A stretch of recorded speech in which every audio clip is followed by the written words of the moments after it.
Langsung landscape, Bukunya, Ci. ya. Langsung landscape itu. Bukunya. Oh, yang foto. Oh, ini foto yang mau presentasi ya?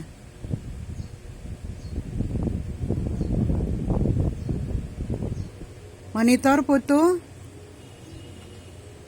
Foto. Mana foto? Iya, Ci. Dia udah suruh share screen Akang tadi. Iya, mana foto? Hello, Putu. Putu Yudhistira. Oke, good. Ya, kali ini juga masih dengan modul 5 tentang bahasa proposal penelitian dan proposal kegiatan. Oke, disilakan Putu untuk menyampaikan konsepnya seperti apa. Disilakan, sayang. Oke, selamat pagi, selamat literasi. Perkenalkan, nama saya Putu Yudhistira Arya Putra dari kelas D4 Manajemen. Saya akan mempresentasikan materi modul 5, bahasa proposal penelitian dan proposal kegiatan.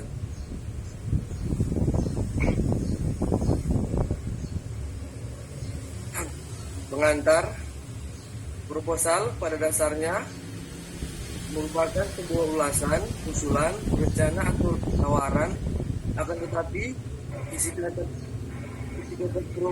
proposal inilah sering digunakan daripada ketiga kata yang lain itu. Kamus Besar Bahasa Indonesia atau KBBI memberikan makna proposal sebagai rencana yang dituangkan dalam bentuk rancangan kerja. Proposal penelitian atau proposal kegiatan dinyatakan layak apabila dirancang dengan baik dan mengikuti kelaziman yang telah disepakati dalam tradisi akademik di Indonesia. Oleh karena itu, baik proposal penelitian maupun proposal kegiatan haruslah didesain dengan benar berdasarkan kerangka pemikiran yang dirujuk, mulai dari penetapan permasalahan sampai dengan metode dari teknik pelaksanaannya. Untuk itu, proposal harus disusun secara objektif, sistematis, dan terencana dalam mengeksplorasi masalah, serta harus diungkapkan secara akurat dan berterima dalam hal gaya penulisannya. Yang pertama terkait dengan isi, dan yang kedua terkait dengan formulasi bahasa. Yang kedua, formulasi bahasa. Bahasa proposal banyak diwarnai oleh penggunaan modalitas akan kata yang setaraf dengan akan adalah ingin. Tetapi kedua kata itu mengandung perbedaan.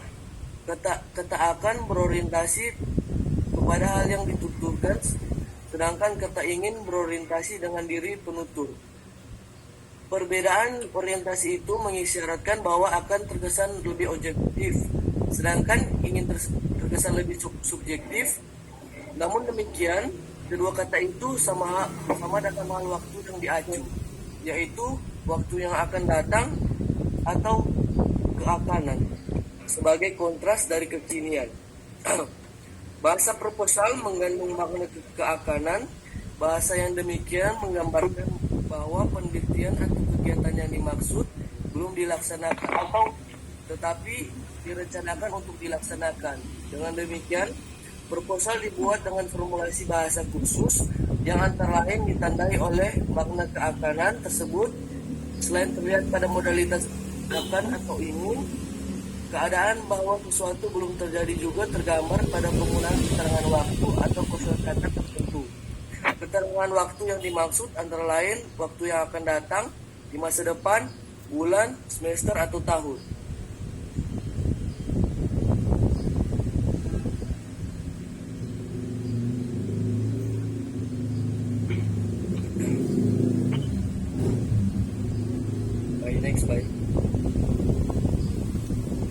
Teks proposal.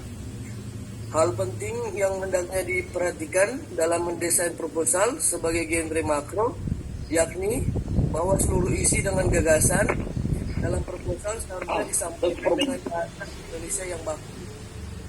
Selain itu, proposal hendaknya disusun dengan struktur teks yang tepat dan tahapan-tahapan di dalamnya direalisasikan dengan genre mikro yang tepat pula. Struktur teks itu terdiri atas tahapan-tahapan yang direalisasikan oleh genre mikro yang sesuai dengan isi dan fungsi tahapan-tahapan tersebut. Teks proposal penelitian.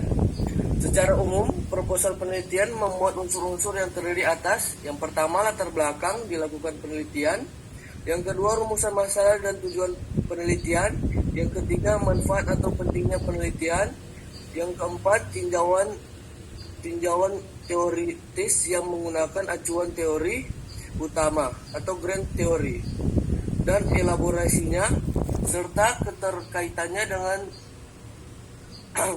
dengan berbagai hasil penelitian terdahulu. Yang kelima, kerangka pikir atau bingkai acuan, frame of reference, dalam melakukan penelitian terhadap masalah itu. Yang keenam, asumsi atau hipotesis yang akan diuji. Yang ketujuh, sumber data atau subjek penelitian. Yang kedelapan, instrumen pengumpulan data yang akan digunakan. Yang kesembilan, metode atau prosedur penelitian. Yang kesepuluh, teknik analisis data yang akan dilakukan. Dan yang kesebelas, daftar pustaka sementara.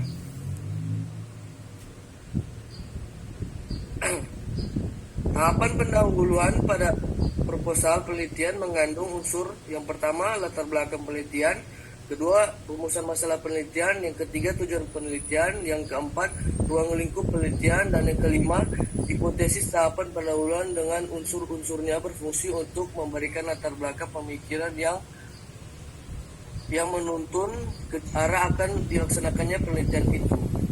Menentukan pokok masalah yang akan diteliti, termasuk pentingnya masalah itu diteliti, dan menentukan tujuan yang akan dicapai melalui pendekatan, metode, teknik tertentu. Unsur latar belakang penelitian dikatakan sebagai logika pemikiran yang menuntun ke arah akan dilaksanakan penelitian itu. Karena pada bagian ini dinyatakan mengapa pokok masalah tertentu perlu diteliti. Bagaimana hal itu akan diteliti, baik secara teoretis maupun metodologis, apa yang akan dihasilkan dari penelitian ini, dan apa pula akibatnya seandainya hal itu tidak segera diteliti. Rumusan masalah penelitian berisi pokok persoalan yang akan diteliti. Rumusan masalah dapat dinyatakan dalam kalimat tanya. Rumusan masalah untuk penelitian kualitatif dikaitkan dengan strategi penelitian tertentu. Misalnya etnografi, fenomenologi, studi kasus, atau grounded research.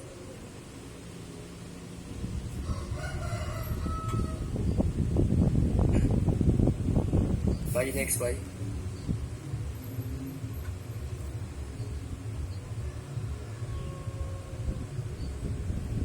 Bye.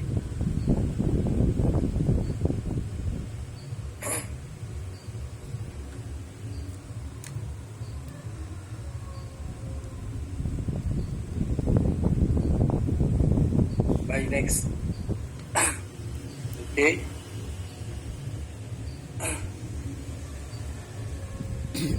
Sebelumnya, baik sebelumnya.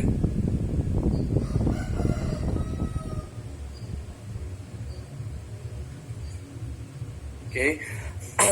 Persoalan pada rumusan masalah itu dijawab, dan hal itu tergambar pada tujuan penelitian. Tujuan penelitian merupakan keinginan peneliti untuk memperoleh jawaban atas permasalahan penelitian yang akan diajukan. Oleh sebab itu, tujuan penelitian harus relevan dan konsisten dengan identifikasi masalah, rumusan masalah, dan proses penelitiannya. Jadi, tujuan penelitian berisi mencari jawaban terhadap pokok persoalan penelitian. Kalimat yang digunakan untuk menyatakan tujuan biasanya berbunyi: penelitian ini bertujuan untuk ... atau tujuan penelitian ini adalah ... pada laporan penelitian. Jawaban yang sesungguhnya terhadap masalah yang diteliti disajikan pada simpulan. Proposal itu sebuah rencana sehingga Tahapan pendahuluan dan juga tahapan yang lain banyak diwarnai oleh pengguna mo- mo- modalitas akan dengan demikian formulasi bahasa yang akan digunakan mencerminkan bahwa sesuatu akan diteliti untuk membuktikan hal yang dinyatakan dalam hipotesis itu akan benar. Formulasi bahasa seperti itu berbeda dengan formulasi bahasa laporan penelitian. Pada laporan penelitian dinyatakan bahwa sesuatu telah diteliti dan telah terbukti bahwa sesuatu yang telah dihipotesiskan itu benar. Genre mikro yang digunakan untuk merealisasikan tahapan pendahuluan adalah eksposisi dan deskripsi. Telah dinyatakan sebelumnya bahwa eksposisi ditandai oleh pernyataan gagasan awal atau tesis. Next.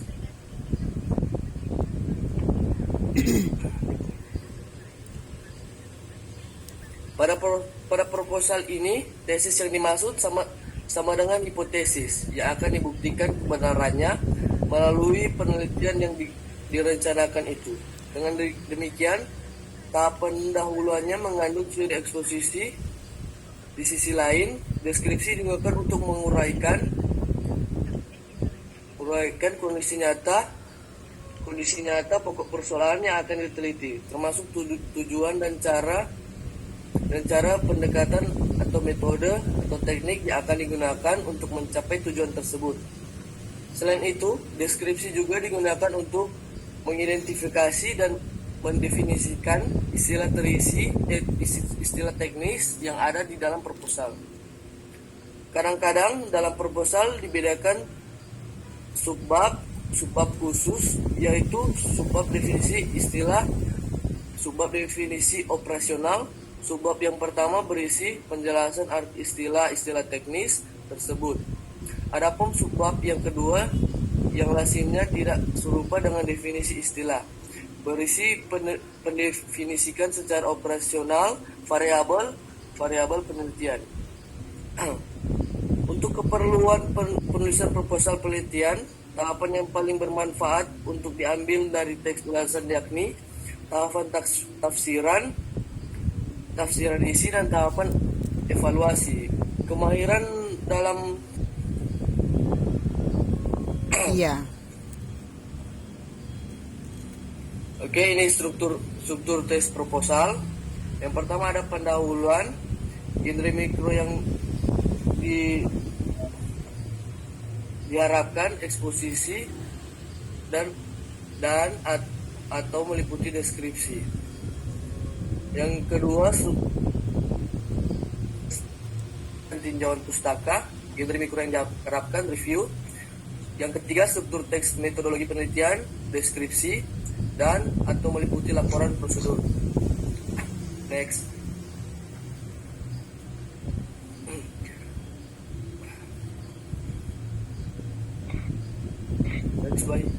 Sudah ini. Pendahuluan, struktur teks pendahuluan, genre mikro yang diharapkan, eksposisi dan atau meliputi struktur teks tata laksana kegiatan, deskripsi dan atau meliputi prosedur. Yang ketiga struktur teks penutup, deskripsi dan atau meliputi eksposisi.